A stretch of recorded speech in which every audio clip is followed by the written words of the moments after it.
Selamat datang kembali di MMA Mertua Menantu Aku dong.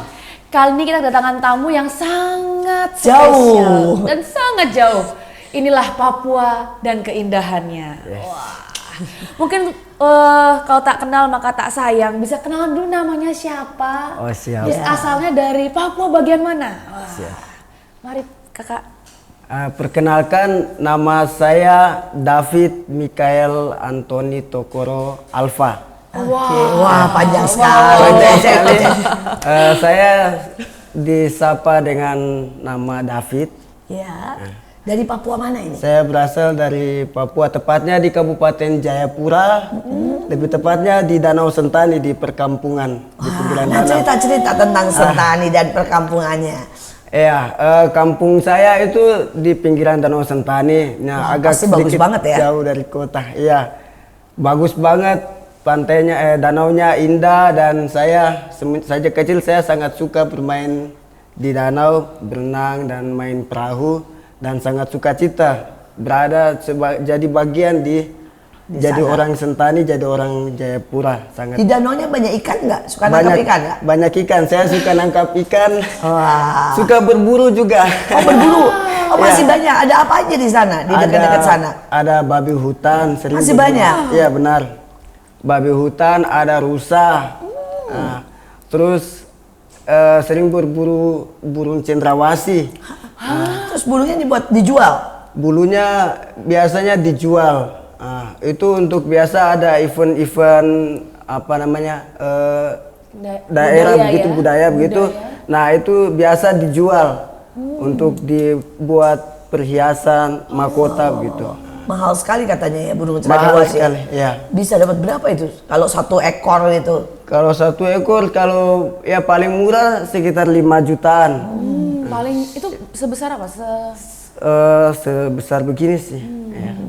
Yang katanya yang cantik yang lakinya justru ya? Yang lakinya. Wah. Itu agak susah kalau yang lakinya mau dapat, makanya mainnya di atas pohon terlalu tinggi kan. Kalau yang ceweknya itu biasa sampai di bawah, sampai ke tanah. Iya, katanya yang lakinya bisa sampai 30-50 juta katanya. Iya benar. Wah, beda banget memang ya. Dari bulunya kah atau? Beda banget. Beda banget juga. Ada yang warna merah biru juga. Wow. Kecendrawasih kan ada beda-beda jenis-jenisnya. Keren. Papua sangat kaya. Keren. Nah, sekarang Adik di mana nih? Dari mana Siapa? namanya? Umur berapa? Perkenalkan, nama saya Joelita Grace Berapok. Saya sendiri asalnya dari Kabupaten Biak Numfor. Dari Sebuah pulau itu ya? Iya, dari Pulau Biak berarti ya? Pulau Biak. Iya. Pulau Biak, saya dari Biak Utara, itu kalau dari kotanya sekitar 25 menit. Wow. Tapi kondisinya bagaimana itu? Laut, terus masih bagus karangnya atau sudah bentuk kota lebih ya? Kalau di Biak sebenarnya sudah kota, dia sudah lumayan maju dibanding pulau-pulau di sekitar situ. Juga kalau di tempat saya sendiri dia agak jauh dari laut, tapi ya banyak sungai di situ. Jadi kami kalau musim panas ya harus mencuci di sungai, jadi lebih sering mandi di sungai. Oh, kenapa? Karena di situ dia katanya dari pemerintah bilang di situ tidak boleh buat sumur, jadi kami harus kalau musim panas susahnya itu karena pakai air hujan, jadi kalau musim panas harus mencuci di sungai. Jadi sepanjang tahun cuma makan dan Tunggu air dari air hujan. Iya, air hujan. Kalau dari tempat tinggal ke Alasannya apa tidak boleh buat sumur? Nggak tahu, katanya itu tempat kami susah untuk gali sumurnya itu harus sampai berapa dalam gitu. Meter ke dalam. Oh, karang kali, udah bolongnya karang. Iya. Jadi dia bolongnya banyak, sulit. Sebelumnya mari silahkan dicicipi. Boleh silakan, Pak. Ya, Mari kita lebih lagi belajar. Tapi silahkan ambil dulu. Nanti gantian yang menjawab ya, yang mana yang mau dipilih. Dan semuanya harus dicoba satu-satu. Nah, sekali lagi saya tanya sama David ini. Apa yang membuat kamu bangga sebagai orang Papua? Ya, nanti juga pasti buat Grace. Apa nih yang menjadi bangga? Karena kita tahu ya di seluruh Indonesia orang Papua adalah salah satu yang paling terkenal, ya. Bahkan di dunia ini orang belum tentu kenal menyebut suku Jawa, ya. Tapi dengar Papua, semua orang tahu seluruh dunia loh, ya. Iya, Nah, apa nih yang membuat Papua itu begitu spesial dan kamu bangga jadi orang Papua? Iya, saya sangat bangga jadi orang Papua karena orang Papua itu unik. Nah, orang Papua itu yang membuat perbedaan di Indonesia sebenarnya karena dari kulitnya, rambutnya, nah, terus gaya bahasanya, nah budayanya dan kekayaan alamnya. Makanya saya sangat bangga jadi orang Papua. Pernah nggak ngerasa gini, aduh kenapa ya rambut saya keriting misalnya gitu ya, atau kulit saya hitam gitu, atau bilang justru inilah kerennya saya gitu. Iya, saya malah bersyukur bisa punya rambut keriting, kulit hitam. Itu dari dulu sudah punya gitu? Iya, Wah, dari dulu. Luar biasa, luar biasa. Bapak mama saya asli orang Papua. Asik. Nah, terus kalau Grace? Pernah sedih nggak? Pengennya putih gitu, rambutnya lurus. Kalau saya sebenarnya dulu itu agak minder dengan warna kulit, dengan rambut. Makanya dulu jarang punya teman karena menurut saya, kenapa ini rambut keriting yang lain? Karena di tempat kami kan kebanyakan pendatang, jadi lihatnya ini teman-teman rambutnya lurus, kulitnya putih, kok saya tidak. Jadi rada minder untuk teman sama orang, tidak suka. Jadi dulu suka catok-catok rambut Agar lurus. Iya, supaya lurus ya. Sekarang bagaimana sekarang? Kalau sekarang saya bangga sekali dengan rambut saya. Waktu lihat teman-teman yang lain rambutnya lurus dan saya beda dari yang lain, saya senang sekarang. Nah, apa yang ini lebih berarti Jane lebih punya ini ya? Apa yang membuat kamu sekarang bangga bahwa kamu dari Papua dan itu adalah sebuah kebanggaan khusus? Yang buat saya bangga sekarang itu karena Mari David, dimakan saja. Terima kasih. Sudah dimakan sebenarnya. karena Ini boleh saya sampai makan. merasa saya berbeda dari yang lain dan saya bangga untuk perbedaan itu. Terus saya sekarang bangga karena saya tahu Papua itu punya kekayaan alam yang tinggi dan dimanapun saya waktu pergi kayak di sini kami berapa kali pergi ke tempat-tempat lain itu orang-orang yang melihat saya mereka bilang bagus ya Papua itu rambutnya keriting, bulu matanya bisa lentik sendiri dan itu buat jadi kebanggaan dalam diri. Kok selama ini saya tidak bersyukur gitu, padahal orang lain saya senang sekali lihat rambut, lihat lentik mata. Dan sebenarnya Orang zaman sekarang pun tambah semua bulu di mata. keriting-keriting ya supaya Papua sudah otomatis keriting ya. Mata perlu dibelokin ya, sekarang Papua udah pasti belok semuanya. Suaranya pun bagus. Nah, saya dengar juga kebudayaan juga sangat luar biasa di Papua ya. Iya. Ya, dari soal menyanyi, menari, katanya terus main bola itu udah kayak istilahnya ada di darah mengalir. Nah, sedangkan dari David sendiri apa yang paling mengalir nih ya di dalam hidupmu? Apakah itu menyanyi, apakah itu menari, ataukah itu olahraga? Kalau untuk saya sendiri, saya lebih suka nyanyi sama bermain musik. Dari sejak kapan itu kenal musik? Kebetulan bapak saya itu orang seni, jadi saya dari kecil udah diajarin main gitar dari kelas 1 SD. Ajaib sekali ya. Dari kelas 1 SD sampai kebetulan bapak saya punya band sendiri Di Papua, Ya, di sana. Ya, jadi saya belajar musik sama bapak saya. Lebih ajaibnya saya udah tahu main keyboard tuh di sini sebenarnya sih, Bu. Saya cuma tahu main gitar dari kelas 1 SD sampai Coba bisa nyanyi sedikit lagu Lagu Papua, Papua satu sedikit. bait aja, satu bait Satu saja. bait, satu bait. Yang tapi Lagu pakai- daerah, lagu pakai, bahasa Papua ya. bahasa Iya. daerah. Iya, dong. Siap. Siap.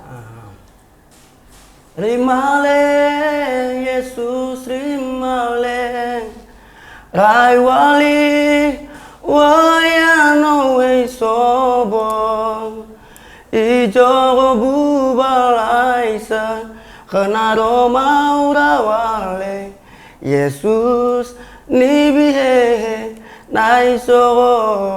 Wih, suaranya. Ya, saya dengar katanya orang Papua hampir semua bisa menyanyi dan suaranya luar biasa. Bahkan katanya menangis pun suaranya merdu ya. Dari lahir pun menangis Aduh, udah merdu. luar biasa. Aduh. Tadi artinya apa itu tadi? Artinya kata-katanya. Itu artinya adalah saya bersyukur sama Tuhan karena diberikan hidup saya bisa menikmati semua yang Tuhan berikan. Oh, wow. Nah, kalau Grace, ayo Grace, satu lagu Papua lagi, Grace, yang lain. Daerah, pulau-pulau. Iya, lagu daerah. Bahasanya kan beda-beda bisa. Kan bisa gayanya beda, sama semuanya beda. Mansren if no be ayah. Mansren if no be ayah. Rosai nari yabu beau. Mansren if no be ayah. Wow, apa itu artinya? Itu artinya Tuhan baik buat saya. Wah, luar biasa. Apakah memang di sana itu hampir setiap hari nyanyi? Kenapa suara kalian semua bisa bagus-bagus? Sedangkan kami yang di Jawa ini suara kenapa pecah semua ya? Nah, silakan sembari makan, tapi coba ceritakan apa sih kegiatan kalian sehingga suara kalian banyaknya bagus-bagus, kalian semua menyukai seni. Itu budayanya bagaimana? Budayanya kalau kami itu dari kecil udah diajarin untuk nari, untuk bermain musik dan untuk nyanyi.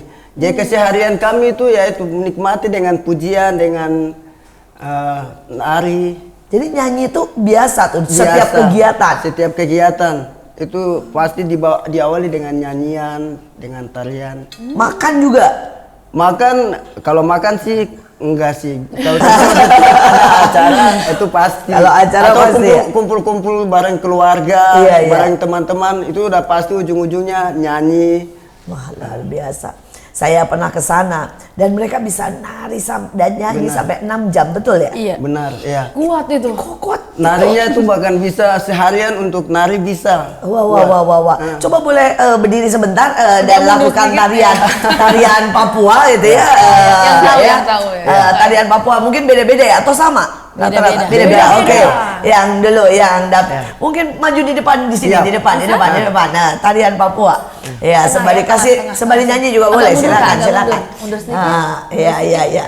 Iya, seberapa nih? Kita mau lihat nih tarian Pak. Oke. Siap. Ya. Lagu apa? Coba pakai lagu. Oh, Yesus Yesus. Ini bisa 6 jam ya seperti ini ya. Ada banyak gayanya juga. Yang lebih gaya.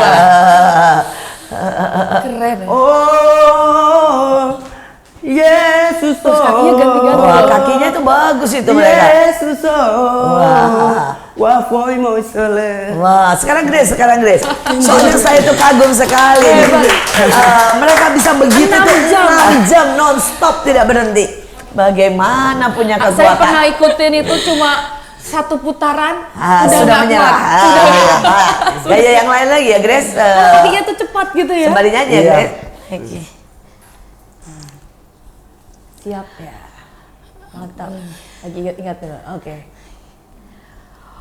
Woyo ganya goiso ganini ya. Woyo ganya goiso ganini ya. Wah. Terutama kaki mereka itu ajaib Iya, sekali. kakinya cepat ya. Iya, gaya tariannya itu khasnya di kakinya itu ajaib sekali, ajaib. Lebih Semua dari tap tuh dance. betul. Iya, orang dunia ini mengenal tap dance ya. Tapi menurut saya itu semua kaki-kaki tarian Papua itu harus Harus diviralkan. dibuat terkenal itu di seluruh dunia. Keren sekali. Tapi berarti setiap daerah lagunya beda. Itu tahu Iya. nggak? Saling ngerti nggak? Bahasa persatuan kami itu bahasa Indonesia sebenarnya. Oh, tapi jadi lagu tadi dengan tadi beda. Beda Jadi bahasa saling tidak sudah tahu beda. ya? Iya, saling tidak Jadi tahu. lagunya dinyanyiin juga nggak ngerti ya? Nggak Itu ngerti. apa itu ya artinya? Ada berapa banyak kira-kira bahasa atau atau daerah ya maksudnya itu ada berapa di Papua? Kalau ada 400 lebih bahasa. Di Papua satu Iya, pulau. benar, iya. 400 bahasa. Iya, bahkan kalau di daerah Sentani saya itu Sentani Timur udah beda lagi bahasanya, Sentani Barat udah beda bahasanya, Dan di kampung saya, persebelahan kampung juga ada beda bahasanya juga. Saling ngerti nggak? Enggak. Harus- Bahasa persatuan kami ya bahasa Indonesia. Wow. Tapi bahasa Indonesia Timur yang Iya, kaya sekali ya. Ini membuktikan bahwa Papua sangat-sangat kaya. Iya, benar. Papua itu benar-benar sangat diberkati. Nah, kita kan tahu ya di Papua ada Freeport, ada tambang-tambang yang paling istilahnya sampai hari ini kita tahu bahwa kalau itu digali dan punya rakyat Indonesia, maka seluruh rakyat Indonesia digaji 20 juta per bulan. Ya, semua rakyat Indonesia katanya masih tidak habis 20 tahun. Ya, karena begitu banyaknya emas. Belum lagi uranium, belum lagi baja, belum lagi yang namanya nikel ya. Iya. Tidak ada pulau seperti Papua di seluruh dunia. Ya, kita tahu itu. Nah, tapi kehidupan di sana, apakah mereka menikmati kekayaan itu?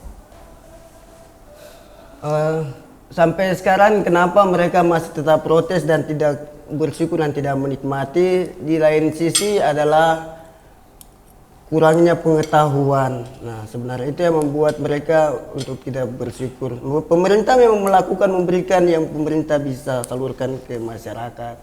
Nah, tapi pendidikan itu sangat penting sebenarnya supaya mereka lebih memahami. Ya. Kenapa anak-anak Papua tidak suka belajar?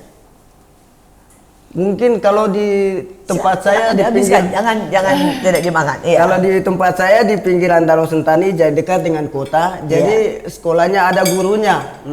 Tapi beda dengan di daerah lebih jauh lagi dari kota. Nah, itu kadang kurang gurunya, kadang ada sekolah tapi nggak ada gurunya. Ya. Ada sekolahnya? Ada sekolahnya, nggak ada gurunya. Wah. Jadi Sementara dengan dalam ini satu- kita panggil semua guru-guru, semua orang-orang yang masih belum punya pekerjaan, mari ke Papua, kita mau ngajar di daerah-daerah supaya Pulau Papua menjadi pulau yang selain kaya dengan tambangnya, juga kaya secara pendidikan, ilmu dan semuanya. Biar semua kekayaan Papua jangan jatuh ke orang asing, tapi harus jatuh ke tangan Indonesia. Ya. Luar biasa sekali, luar biasa sekali. Dari Grace, kamu dulu sekolah di mana? Di kampung atau bagaimana dengan pendidikan? Iya. Kalau saya SD SMP di kampung, SMA-nya yang di kota. Tapi kalau kami di sana sebenarnya dekat dari kota 25 menit, tapi guru-guru itu cuma datang kalau gajian. Jadi kalau gajian baru gurunya datang, kalau tidak gajian berarti libur. Sepanjang tahun. Iya, kadang kami ke sekolah itu cuma untuk ulangan. Atau enggak ke sekolah itu biasanya guru-guru yang memang orang asli situ, yang tinggal dekat situ, mereka yang nanti datang ngajar. Kalau guru-guru yang cuman honor atau yang rumahnya jauh dari situ, kadang tidak pernah datang. Nanti sekali-kali kalau macam ada untuk pengisian-pengisian buat naik pangkat atau apa, baru datang ngajar. Aduh, betapa mengerikan ya. Nggak boleh bikin sumur ya. Tiba-tiba tidak ada guru, bagaimana ini bisa berkembang? Bagaimana sekarang pada waktu kalian sampai ke sini? Ya, kalian kan jauh-jauh terus bersekolah di Jawa. Ada perbedaan yang banyak, terus kaget nggak di awal? Boleh. Siapa dulu yang mau cerita nih? Jane dulu atau David dulu? Sebenarnya kalau diikuti dengan cerita aslinya, saya tuh merasa bahwa ini adalah sebuah jebakan di hidup saya. Oh ya? Iya. Mau ceritanya gimana? Ayo, Karena cerita saja dari mulai. jebakannya begini ya, ada satu orang kasih saya sebuah brosur. Ini ada sekolah musik di Jakarta. Nah, ditanggung biayanya semua. Mau nggak kamu ikut sekolah musik di sana? Saya bilang ya, saya mau. Nah, waktu dari Papua datang ke sini, ternyata saya nggak ikut sekolah musik. Nah, tapi malah saya bersyukurnya saya bisa ikut sekolah penginjilan. Nah, bisa menjangkau anak-anak muda, bisa mengajar di anak-anak muda, anak-anak kecil. Tapi pertama kali marah nggak kamu? Maksudnya kayak seperti terjebak begitu? Iya, awalnya itu saya marah Ibu karena sesuai dengan talenta yang saya miliki, saya pengen mengembangkan bakat dan talenta saya itu kan, tapi tidak kesampai. Nah, malah lain jalurnya begitu, Tapi saya bersyukur bahwa sampai di sini saya bisa ada yang bina saya untuk belajar main keyboard. Lebih perdalam main gitarnya lagi, yang buat saya senang sih. Gitu. Nyanyinya juga diperdalam ya, belajar benar. banyak. Iya. Tapi pada waktu adaptasi pertama bagaimana? Maksudnya di sana mungkin kamu biasa main ya kan? Iya, benar. Biasa bebas, terus tiba-tiba masuk di Jawa kan sekolah lebih lama, kemudian disiplin, gurunya ada ya, nggak bisa bolos ya. Nah ini bagaimana itu perasaan kamu? Marah pertamanya atau nggak enak atau gimana? Iya, saya merasa bosan dan pengen, awalnya tuh rasa bosan dan saya, wah saya kayaknya salah tempat deh di sini, saya pengen balik gitu.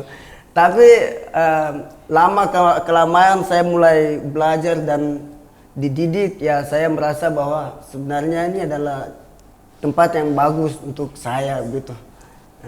Kalau Grace gimana? Kalau saya alasan pertama datang untuk sekolah itu karena pengen jauh dari mama. Oh kenapa ini? Karena kan tidak cocok dengan mama sudah dari kecil tuh tidak suka dengan mama. Apa alasannya? Karena mama marah, suka galak, atau sebenarnya kenapa? Apa yang mama buat? Karena mama itu dia terlalu dominan di rumah. Mama kan papanya didikan Belanda, jadi mama ikut didikan Belanda itu. Dia dominan semuanya di rumah, mau diatur, dia mau lebih dari papa. Terus saya tuh mulai benci sekali sama mama waktu saya lihat mereka bertengkar. Mama itu pukulin papa, itu dari situ saya tuh benci parah saya sama mama. Sampai saya mau coba bunuh diri gara-gara mama. Karena saya benci sama mama, 2 kali saya coba mau bunuh diri, tapi ya puji Tuhan lah dilalukan dari itu. Ceritanya bagaimana itu? Boleh kesaksian sedikit sampai kamu tidak jadi bunuh diri, itu bagaimana? Itu cerita aja.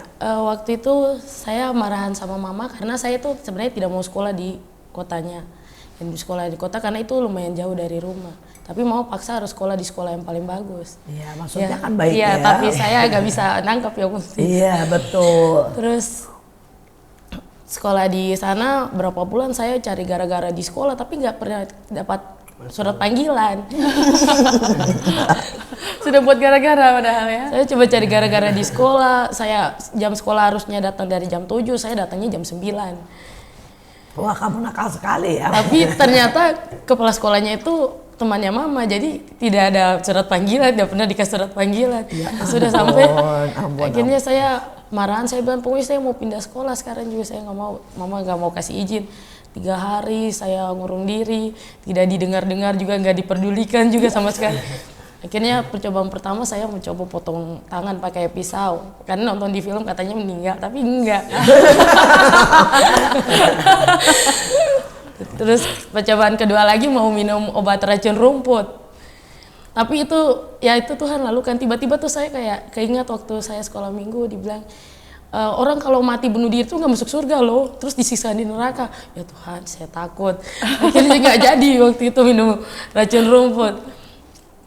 Dan sampai sebelum kesini tuh memang malah parah hubungannya sama mama, nggak pernah satu rumah tapi jarang tegur-teguran, cerita. Bahkan mama kalau bicaranya A, yang saya buat B. Sengaja ya? Sengaja, kan memang nggak suka sekali sama mama. Sampai datang ke sini waktu itu dibilang, ayo ada sekolah penginjilan. Sebenarnya udah tes di satu universitas di Papua untuk sekolah jurusan bahasa Indonesia, tapi waktu dibilang ada sekolah penginjilan di Jakarta. Oh puji Tuhan, jauh dari mama. Jakarta, kalau Papua masih dekat-dekat, kalau Jakarta jauh. Akhirnya berangkatlah ke sini. Pas di sini kaget disuruh mengampuni. Aduh. Sakit pertama itu disuruh mengampuni, disuruh telepon mama minta maaf. Aduh. Gimana ini? Tapi ya puji Tuhan perlahan-lahan sudah bisa memaafkan mama. Bahkan sekarang hubungan sama mama itu kayak bukan mama tapi adik kakak. Wah, luar biasa. Ya nggak pernah telepon mama bilang I love you, sekarang itu sampai mama I love you. Oh iya. Bisa telepon, bisa sayang. Luar biasa pemulihan yang terjadi. Seringkali apa yang orang tua kita mau, ternyata anak-anak menanggapnya berbeda. Dan seringkali luka kecil, ya, seperti kamu lihat mama memukuli papa, ya. Memang biar bagaimana itu salah, tapi itu bisa menjadi trauma yang akhirnya menjauhkan kalian, ya, begitu rupa. Tapi pengampunan selalu lebih indah daripada mengingat semua kesalahan, betul kan? Betul. Dan ternyata pada waktu mengampuni kita bisa lihat bahwa apapun yang mama sebenarnya berikan adalah untuk kebaikan kamu. Ya. Nah, bagaimana dengan David? Punya pengalaman dengan papa atau dengan mama yang marah atau kecewa atau mungkin dengan orang lain? Karena saya dengar katanya salah satu yang agak buruk dari Papua gampang marah ya katanya ya, dan gampang sakit hati katanya ya. Nah, ada pengalaman nggak ke sana? Ada pengalamannya. Saya itu waktu lulus SD, saya itu dititipin sama bapak saya di kota. Karena di kampung itu nggak ada SMP-nya, jadi saya pindah ke kota. Nah, waktu tinggal di kota, tinggal di saudara-saudaranya bapak. Setelah itu ada banyak masalah dan saya pindah ke satu rumah lagi. Ada masalah di satu rumah, saya pindah lagi ke rumah yang satunya lagi. Tinggal Yang dengan teman. ada masalahnya, ada masalah di keluarga itu atau kamu bikin masalah? Saya buat masalah. Nah, aduh ini juga. Dan kamu yang buat masalah. Buat masalah apa nih rupanya. kalau boleh tahu nih? Respon Ceritain dari sedikit. orang tua saya itu adalah dia tidak memperdulikan saya.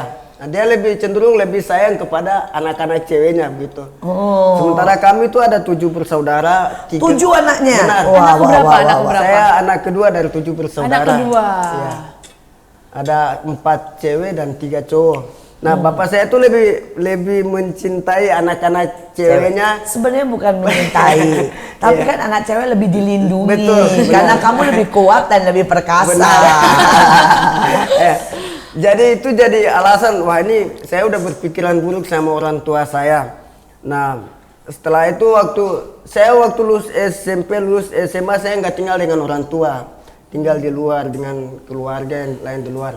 Nah, lebih membuat saya sangat kecewa, sangat sakit hati dengan orang tua. Waktu itu saya daftar di salah satu universitas, namanya Universitas Cendrawasih di Jayapura. Nah, sampai semester 6 saya gugur. Artinya saya nggak jadi kuliah karena kekurangan biaya. Nah, saya persalahkan sama orang tua karena waktu itu bapak saya punya band yang dibangun itu kan. Nah, kalau dapat duit dia lebih cenderung kepada bandnya ini untuk ya syuting, untuk mau rekaman dan lain sebagainya. Sementara kami itu tidak diperhatikan untuk bayar uang kos, bayar uang buku dan lain sebagainya. Dan itu membuat saya sangat kecewa dengan orang tua. Nah, singkat cerita saya keluar dari kampus di semester 6 dan saya coba mencari pekerjaan di luar. Saya berangkat dari Jayapura pergi ke suatu kabupaten namanya Kabupaten Mamberamo Raya. Nah, di situ saya mulai kerja bangunan, kerja ikut-ikut proyek-proyek bangun jalan. Nah, di situ saya mulai tahu yang namanya narkoba dan mulai tahu namanya minuman keras. Nah, karena saya udah saking marahnya sama orang tua, saya mulai setiap uang yang saya dapat dari hasil kerja habisnya ke situ. Jadi lebih parah dari orang tuamu Lebih ya. parah lagi. Kalau orang tuamu buat Habisnya ke band, band. tujuannya supaya bandnya naik. Kalau kamu habisin buat narkoba ya. Terus. Setelah itu saya kembali ke Jayapura untuk kuliah lagi. Nah, saya daftar di salah satu sekolah tinggi di sana, ambil jurusan perikanan.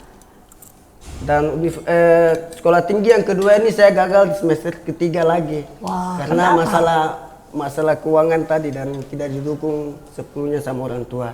Dan itu sangat membuat saya kecewa dan saya bilang ya udah kalau orang tua tidak pengen saya untuk punya masa depan yang baik, ngapain saya setengah mati? Lebih baik saya jalannya aja hidup saya begitu kan.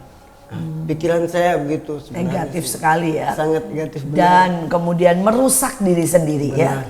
Ada begitu banyak anak, ada begitu banyak orang yang pada saat dia kecewa dia merusak dirinya sendiri. Kita akan sambung lagi sampai bagaimana kamu mengalami pemulihan. Bagaimana David yang sangat-sangat marah menjadi David yang bisa mengampuni. Iya. Sekali lagi tetap stay tune di MMA. Jangan kemana-mana, tetap stay tune di Asia Zara MMA. Mertua menantu, Aku dong. dong.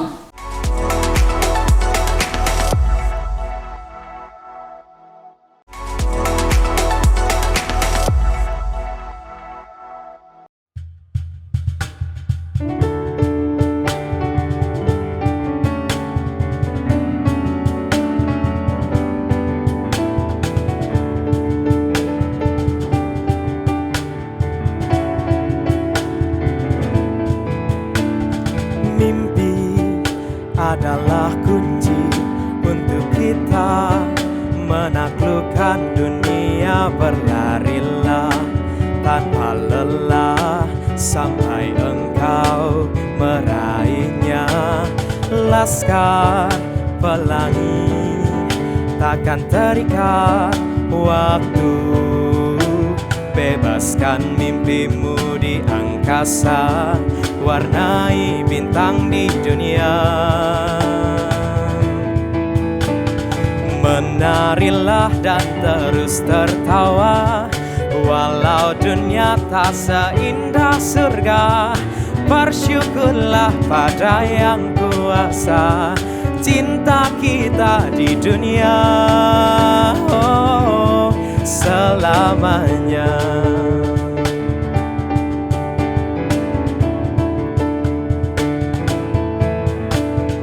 Cinta kepada hidup, memberikan senyuman abadi. Walau hidup kadang tak adil, tapi cinta lengkapi kita. Menarilah dan terus tertawa, walau dunia tak seindah surga. Bersyukurlah pada yang kuasa, cinta kita di dunia. Menarilah dan terus tertawa, walau dunia tak seindah surga. Bersyukurlah pada yang kuasa, cinta kita di dunia selamanya. Selamanya, selamanya.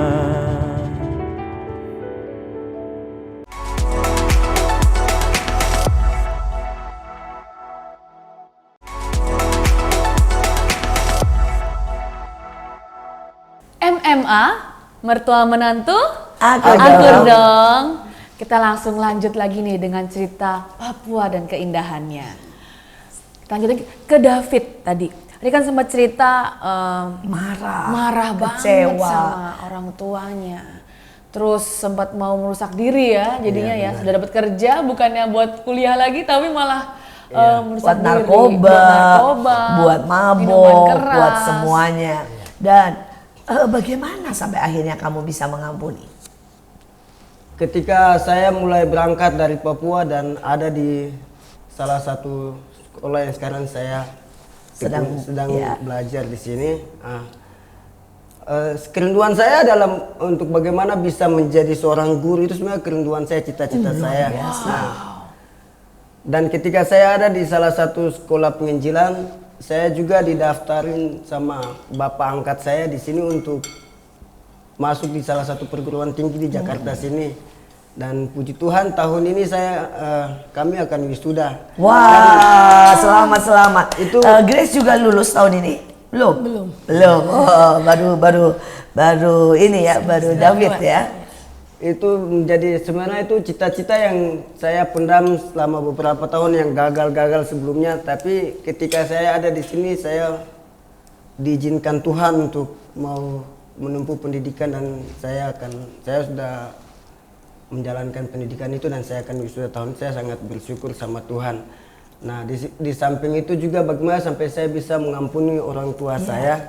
Saya di sini diajari untuk bagaimana harus mengampuni orang tua, sesama teman-teman yang menyakiti, bahkan yang saya merasa kesal, saya harus ampuni mereka. Karena ya Tuhan saja mengampuni saya, masa saya nggak bisa mengampuni orang lain kan.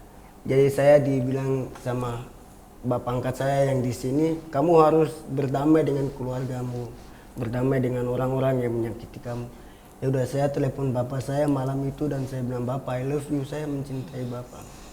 Sekarang bagaimana perasaanmu? Apakah sudah tidak ada dendam, tidak ada marah sama orang tua? Tidak. Sekarang saya sangat berdamai dengan bapak saya, bahkan dalam seminggu itu kami punya jadwal teleponan khusus. Wah, luar biasa ya. Oh, ini dahsyat dengan luar biasa. Dulu yang pemarah sama orang tua, sekarang saya mulai membaik dan saya sangat mencintai orang tua, keluarga, bapak saya, dan mulai ya senang gitu. Hidup ini tidak bisa diisi dengan kemarahan.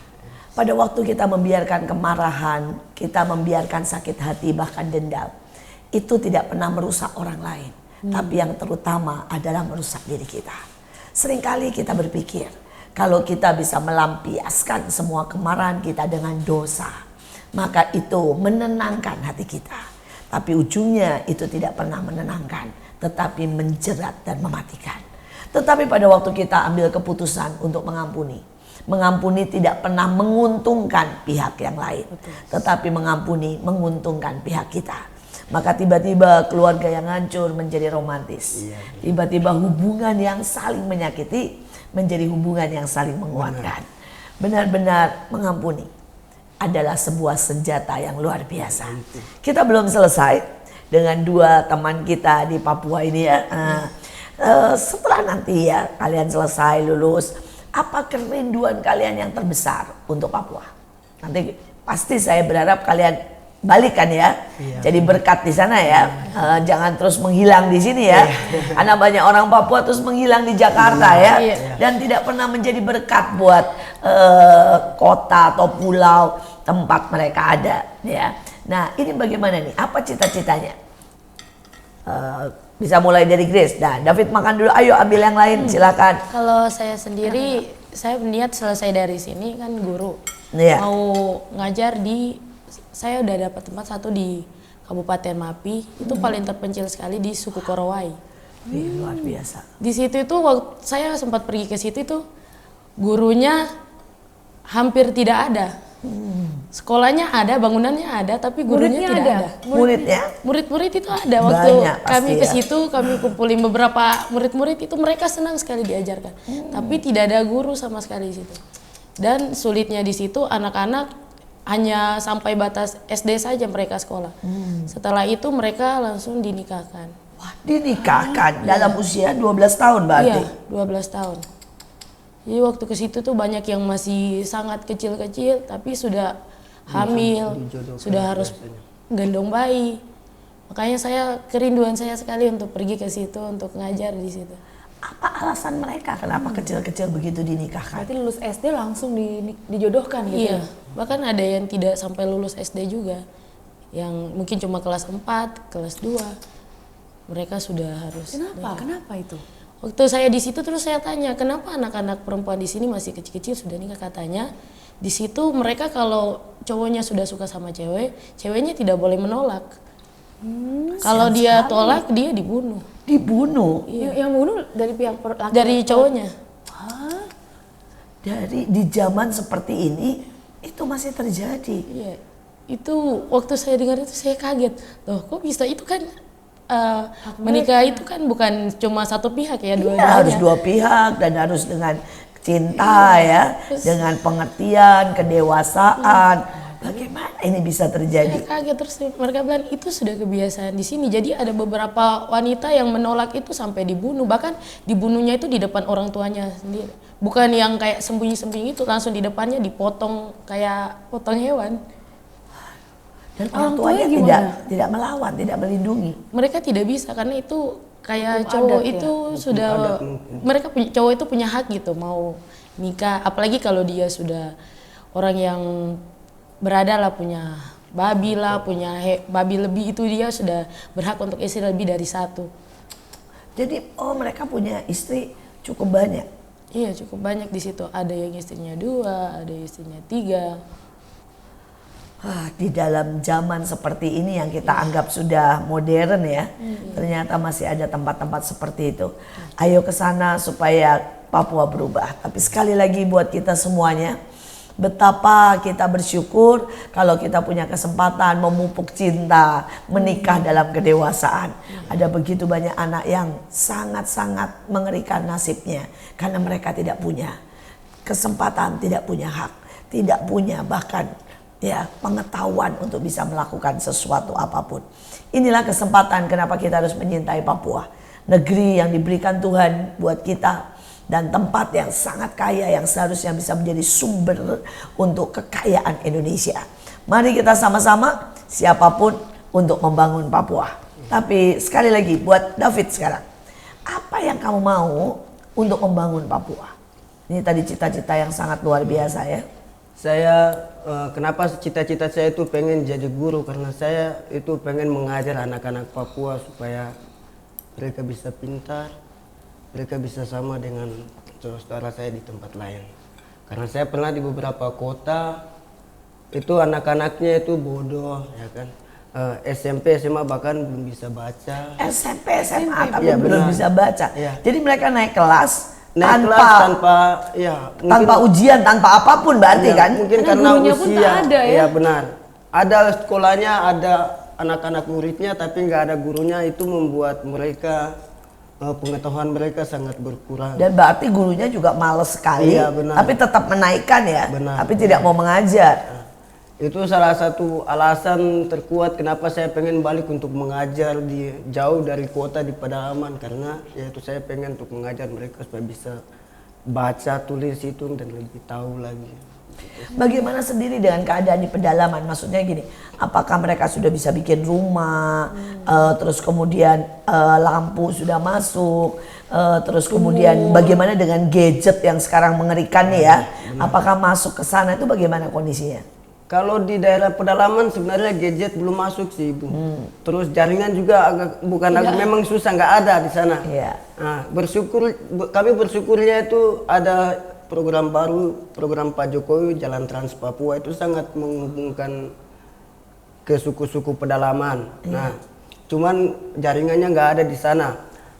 Tapi di sana ada sekolahnya, tapi gurunya tidak ada. Ya.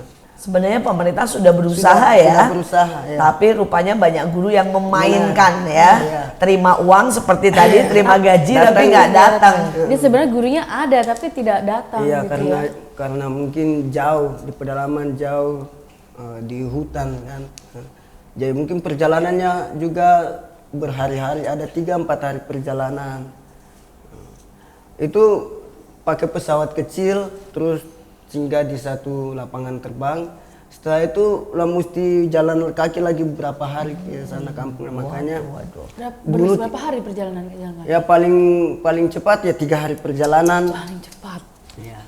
3-4 hari perjalanan. Nah, itu yang membuat kadang banyak guru itu menjadi Malas. tidak betah, malas di sana. Listrik bagaimana? Ada nggak? Listrik nggak ada di sana Ibu. Listrik juga tidak ada di pedalaman.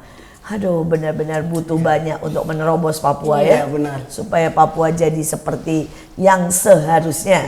Bayangkan ya, sebuah pulau terkaya di dunia, tetapi dia menjadi secara fasilitas, secara pendidikan, menjadi salah satu pulau yang termiskin sebenarnya ya.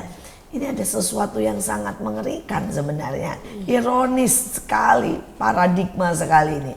Nah, dari pihak kalian, seandainya kita berandai-andai ya, di sini kalian dapat 20 juta ya, terus kemudian kalian bahagia di sini, mungkin punya pacar, dan walaupun tempat-tempat yang tadi seperti kalian katakan memanggil. Nah, ini bagaimana ini? Karena puluhan ratusan orang Papua ya yang dulu sama seperti kalian loh ya, sangat punya tekad dan ingin kembali, ingin membangun Papua. Begitu di sini dapat 20 juta, ada yang dapat 50 juta. Lupalah ya dengan semuanya yang ada di Papua. Nah, ini bagaimana kalian memikirkan dan menyiasati ini? Kalau untuk saya tetap akan balik ke Papua, lebih memilih untuk kembali ke Papua. Apa ada perasaan apa yang kalian rasa sehingga kalian tidak memilih kenyamanan di Jawa atau di daerah ini? Kalau untuk saya, karena menurut saya mereka itu keluarga saya. Kami sama.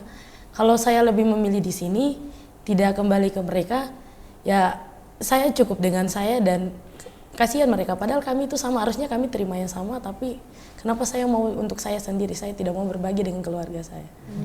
Ya, sebuah tekad yang luar biasa. Kalau David? Kami satu keluarga, kami tidak bisa dipisahkan. Sama-sama orang Papua harus saling menggendong. Kalau merasa saya bisa, saya lebih tahu, saya mesti mengajar yang belum tahu. Saya pengen balik ke sana untuk membangun mereka. Betul. Kalau tidak orang Papua sendiri yang membangun Papua, bagaimana bisa? Papua benar-benar menunggu dan membutuhkan kalian. Ya, kita ada di ujung daripada hari ini tentang Papua. Nah, saya minta coba ceritakan sebuah pengalaman ya yang paling mengesan tentang Papua. Pengalaman pada waktu kecil atau baik itu pengalaman yang lucu ataupun yang menyedihkan ataupun yang menguatkan semua orang untuk supaya kita bisa mendengar dan jatuh cinta lebih lagi tentang Papua.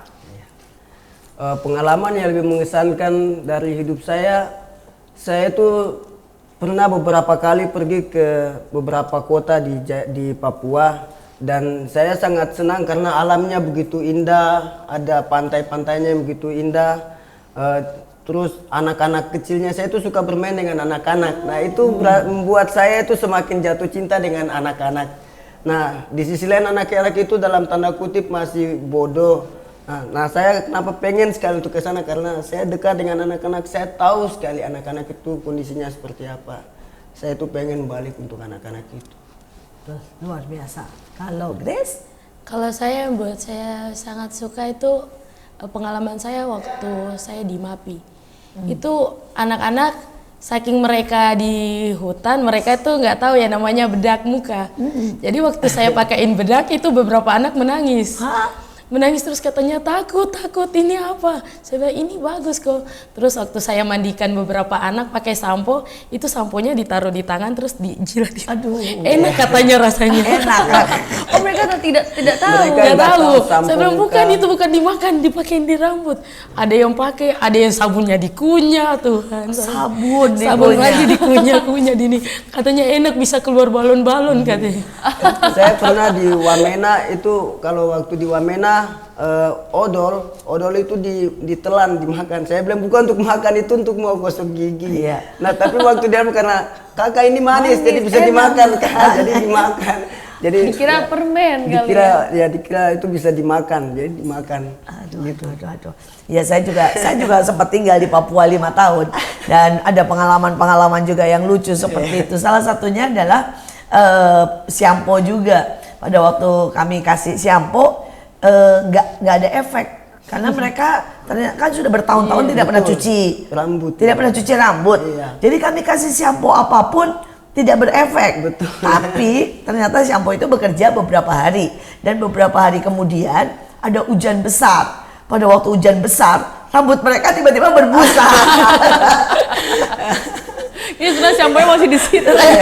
Masih di dalam, masih nyangkut. dan nggak bisa keluar, air nggak cukup. Tapi waktu hujan besar menembus kan sampai ke dalam, berbusalah dan mereka panik sekali. Takut. Karena tiba-tiba dari rambut mereka keluar busa. Ya itu pengalaman yang ajaib. Yang luar biasa lagi adalah ibu saya. Karena ibu saya itu di sana dan dia bikin es membo. Dan hari itu mereka nggak ada yang tahu namanya es membo. Itu mulai dari istilahnya pembesar sampai anak-anak antre panjang sekali hanya untuk beli es membo. Dan mereka beli es membo itu yang menyebabkan keluarga saya kaya sih sebenarnya. Dengan apa? Dengan kepingan emas. Benar. Karena di zaman saya, ini zaman 50 tahun yang lalu, ya lebih dari 50 tahun yang lalu, emas itu masih ada di kali-kali. Di atas pasir. Dan tinggal di atas pasir, tinggal diayak. Saya masih sempat mengayak emas. Sempat ngalamin juga enggak? Sempat, tapi itu lebih jauh lagi dari pinggiran kota. Pokoknya kalau masuk ke dalam, saya kan zaman 50 tahun yang lalu ya, orang pendatang belum banyak. Benar. Itu ngayak emas itu gampang sekali. Tinggal pakai ayakan begitu ya. Dan kemudian mereka bayangin beli satu es membo, mereka kasih emas. Dan kalau mereka kasih emasnya lebih besar ya kita kasih 2 begitu ya. Dan itu kami pulang bawa ke Jawa. Aduh itu ayah saya sejujurnya dari hasil jual es membo bisa beli sampai 7 truk untuk ekspedisi. Benar-benar cuma jualan es membo. Ya sekali lagi Papua adalah Papua, tanah yang indah, tanah yang ajaib. Ya, saya dulu tinggal, depan saya hutan, dan menurut saya aneh, tiap malam itu bisa kayak keluar sinar, mungkin aurora, mungkin apa saya tidak tahu. Tapi bagus sekali. Ada tempat-tempat yang sangat ajaib di Papua. Ada pesan yang mau disampaikan buat semuanya, buat Mengajarlah di semua Papua, pemirsa, buat semua yang sedang menonton, buat orang-orang Papua yang ada di Jawa, ya, supaya mereka bisa ingat dan kembali ke Papua, karena Papua tetap sebuah pulau yang diciptakan Tuhan spesial. Buat teman-teman, buat adik kakak semua yang ada di luar Papua, baik di Pulau Jawa, di semua pulau di Indonesia. Ketika kita sudah menuntut ilmu, marilah kita balik untuk membangun Papua. Kalau bukan kita, siapa lagi? Kalau bukan sekarang, kapan lagi kita mau membangun Papua? Betul, silahkan. Buat teman-teman semua, jangan merasa kita itu sudah bisa, sudah hebat karena kita sudah di luar dari Papua. Tapi mari kembali lagi, cintai lagi tempat kita.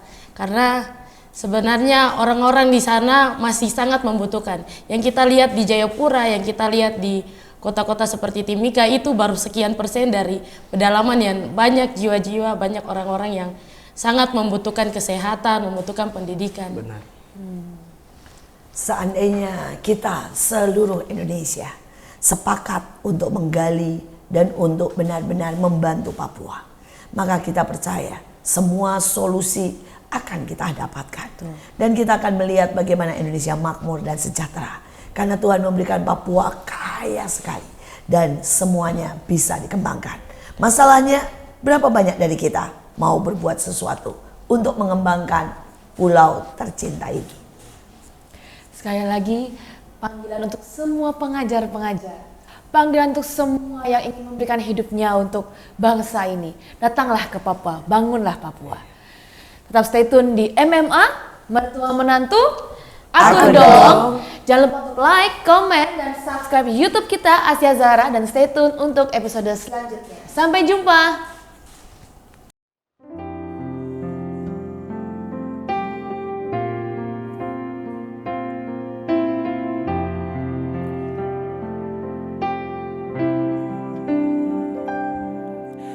Bapa, Engkau baik. Bapa, Engkau baik. Kau selalu baik kepadaku. Bapa, ku cinta Kau. Bapa, Engkau baik. Bapa, Engkau baik. Kau selalu baik kepadaku. Bapa, ku cinta Kau.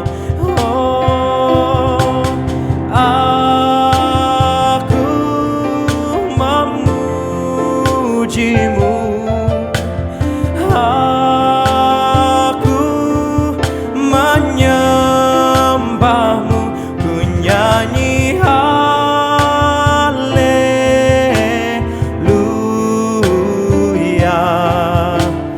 Bapa, ku cinta Kau.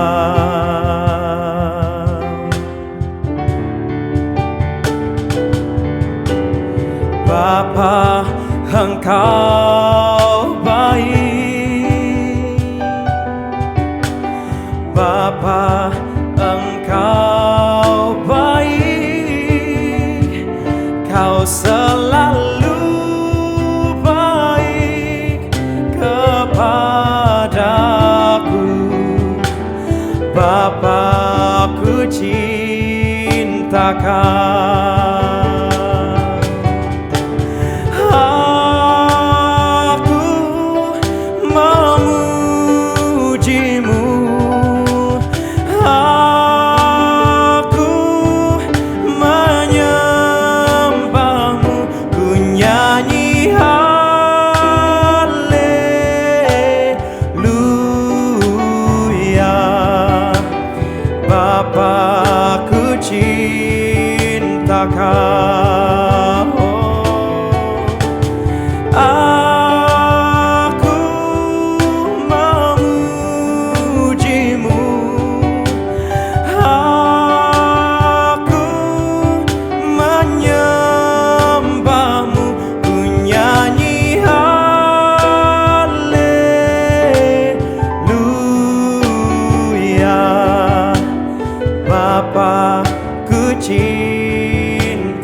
cinta kau,